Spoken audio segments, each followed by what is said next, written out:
Salut tout le monde, moi c'est Sana Wansana Jean-Marc, étudiant à l'Université protestante au Congo, IPC en sigle, en L2 dans la faculté d'administration et sciences économiques, suivant le système LMD.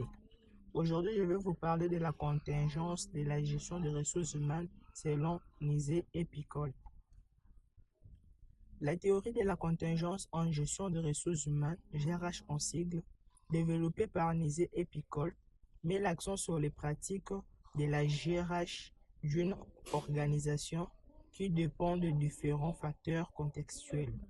Selon cette approche, il n'existait pas de meilleure façon de gérer les ressources humaines, mais plutôt des configurations adaptées à des situations particulières.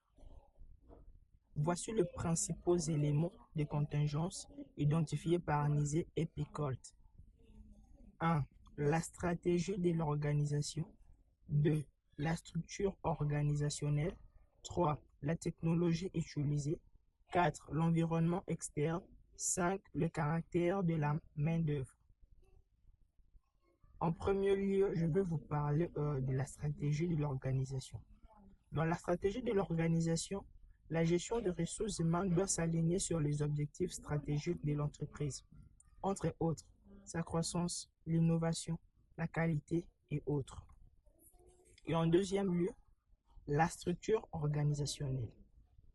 Ici, la gestion des ressources humaines doit s'ajuster à la taille, la centralisation, la formalisation de l'organisation.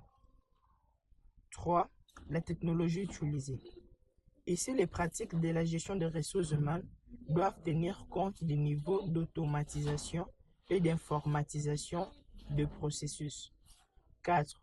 L'environnement externe.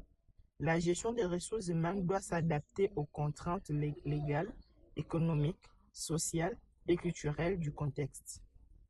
Et enfin, le point 5, les caractéristiques de la main-d'œuvre.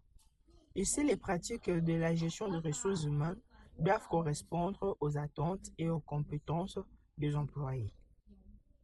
Et enfin, pour clore, moi je dirais que selon Nizet et Picol, la gestion des ressources humaines n'est pas universelle, mais contingente aux spécificités de chaque organisation.